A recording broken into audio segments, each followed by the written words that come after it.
Okay, today I'm going to show you how to fit a wooden Venetian blind. First things first, unpack your blind, take it out of the box and just check that it does fit, because occasionally people do give the wrong measurements and the blind won't fit. So check that it fits first. You should be able to just slide in there. Yep, excellent. Next, sometimes in transit the boxes will be banged on the ends, which can cause the tilt rod mechanism, which runs all the way through the blind, to come out. It has got a circlip on the end, but any undue pressure on that can knock the circlip off and the tilt rod slide out. Occasionally we get people, very occasionally, we get people ringing up saying their blind won't tilt. Obviously it won't tilt because the tilt rod has slipped out. Slide that back in, and if you can't find the circlip in the box, put a piece of electrical tape or any tape just around there, just around the edge of the tilt rod, and that will stop it sliding back through. It's an easy fix. Right, our blind fits.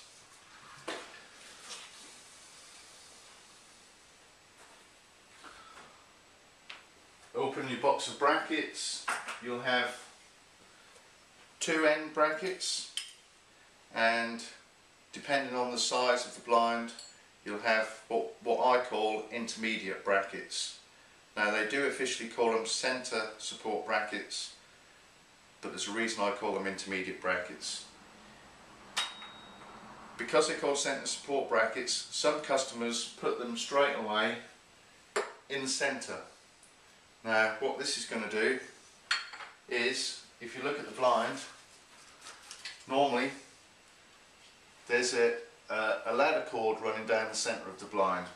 So when the blind is fitted, that bracket will be rubbing against that cord, restricting that cord from movement. That is the second thing that we get problems with customers. They've done that and then they say their blind won't tilt, or it's stiff. It's normally because of that. Right, that's the problem section over. All we have to do now literally is fit our brackets. Good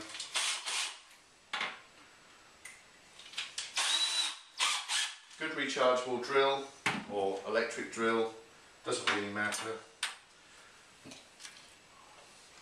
First off, measure out how far the handles stick. In our case it's 30 mil, so we will come out 40 mil or 4 centimeters, just so the blind misses the handle.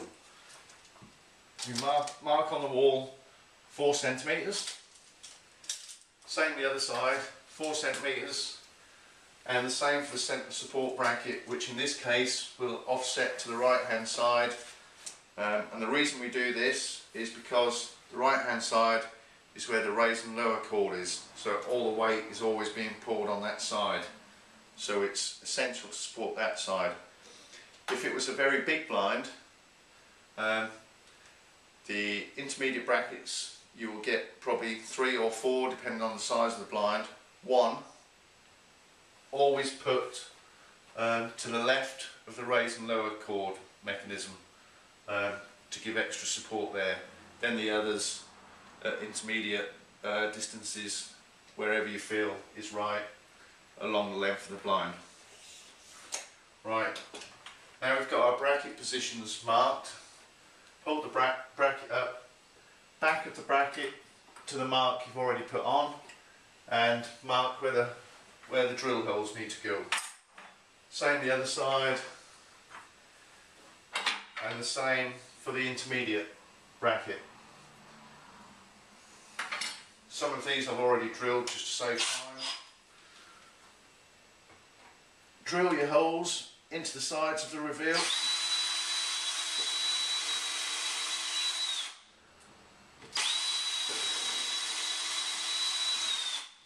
Which is normally quite easy to fit into the sides of the reveal.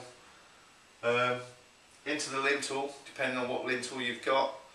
In our case we've got the steel lintel, but we have plenty of plaster before we actually hit the steel.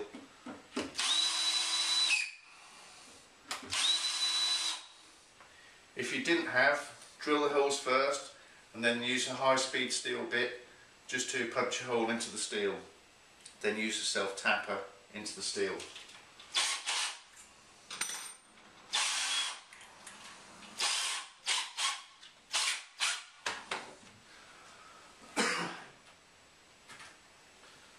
Red plugs into the holes,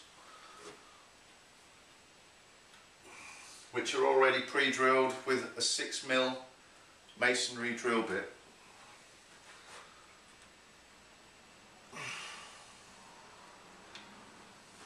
Just knock them in with a hammer. Knock your plugs in.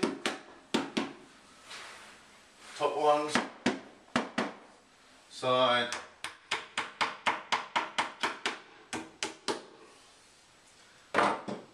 then fit your brackets with the screws that were supplied.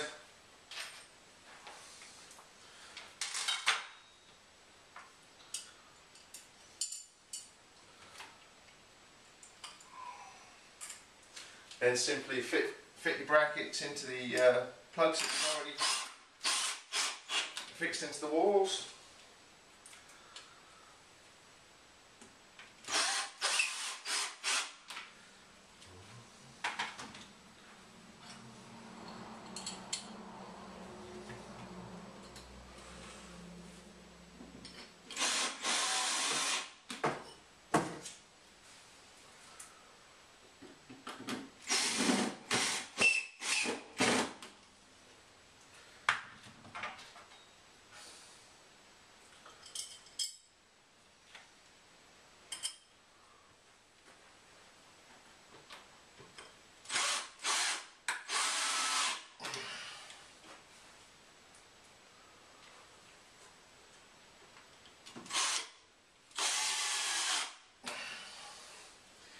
If you've got a particularly big blind, say 2.4 by 120 or 180 or even bigger, you'd probably be better off to use bigger screws and obviously put more fixings into place.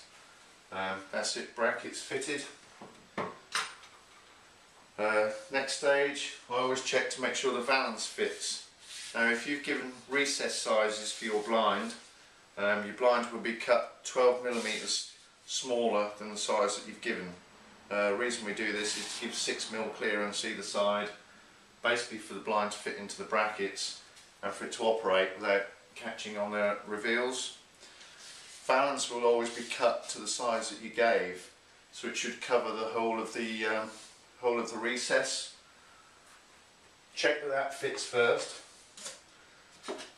In our case, it's spot on. But if your window is again slightly out of alignment or slightly smaller at the top, the valance may not fit in. If that is the case, just trim it. And the best thing to trim it with is a junior hacksaw, because the blade is very fine. Any fine blade will be good. But if you hold it up first, and if it is overlapping slightly, just put a mark top and bottom where you need to cut, because normally that would be on a slight angle, and you can do it as near as possible. Right, next step is put your blind into place. Make sure your cords are not still in the headrow when you put it up.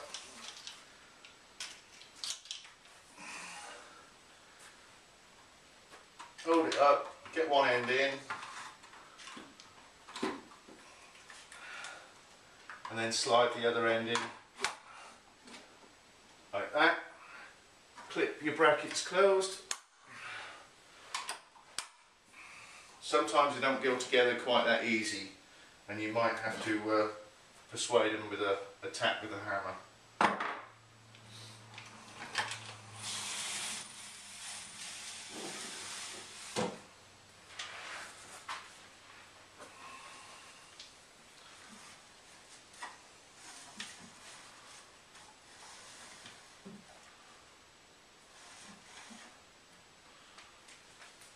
that's the hard bit over. All we have to do now is fit the valance, which we already know fits in the recess. So take off the paper backs on the multi-lock pads, or Velcro as some people call them. Although they're not actually Velcro, they're a lot more powerful than Velcro, so they will hold your valance in place no problem, as long as you make sure it's stuck onto them correctly.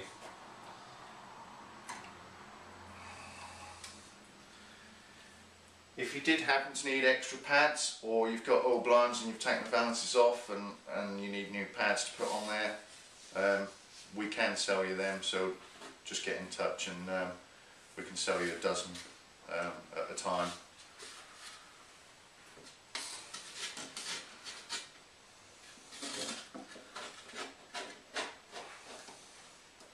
Get the valance in place, then push it onto the pads. Make sure it is firmly attached to the pads.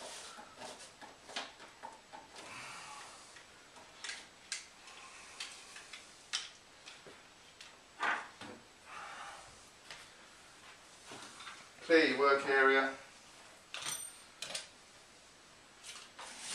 Dust off any dust that you've acquired through drilling. Test your blind, make sure it works. Make sure it raises and lowers, which in our case it does. Occasionally you will get this, the blind going up unlevel. It's a normal thing with Venetian blinds, to be honest, but some people like them to be absolutely level. Now, the way to do this is to take the raise and lower cord, get it out of the wooden acorn, and you'll see that it's just tied in a knot there. Now, these two cords that run through it control how it raises and lowers. So, if you get it totally level, or level by eye, hold the cords tightly together, that is where the knot should be tied. Right there, just to keep that level. If it does need adjustment, that's how you do it, that's how you would do it. In our case, I don't really think it needs adjustment.